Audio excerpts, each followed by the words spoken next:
ট্যাংরাটা দে। না না ঠিক আছে। আর ছোট মাছ। না কাতলা কাতলা। কাতলাই মেলা। ছোট কাতলা হাঁটতে পারছি আমি দাঁড়াতে পারছি না। 600-700 কাঁটাই ভর্তি। 700 এই চারা কাতলা তো কাতলাতেই তো আগে খেলছে। বড়শিগুলো ছাড়িয়ে নে, তারপরে নেটের মধ্যেই থাক।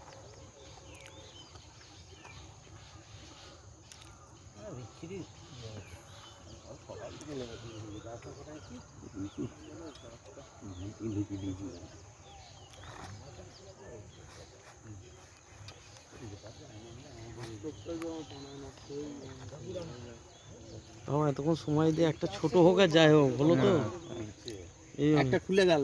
খুলে গেল বড় মাছ ওই একদম ডাঙার কাছে নিয়ে গেছে। ডাকছে মানা। হাঁটা কত বড় হাই তো নেবে, তো কাতলাই তো হাঁই বড় হয় ও তো চাঙাবে নিচে গিয়ে। বুঝতে পারছিস? কাতলা না বীরবল? আরেকটা আছে। অরিজিনাল? অরিজিনাল কাতলা, এটা ক্রস ফ্রস না। কতটুকু এই ভেতর হবে? নিয়ে যা। 1 কিলো হবে? হাট করে ছাটকা মারবে গল্প হয়ে যাবে। না তো ধরা যাবে না। লাঠিটা দেখি দাও লাঠিটা 1 কিলো হবে?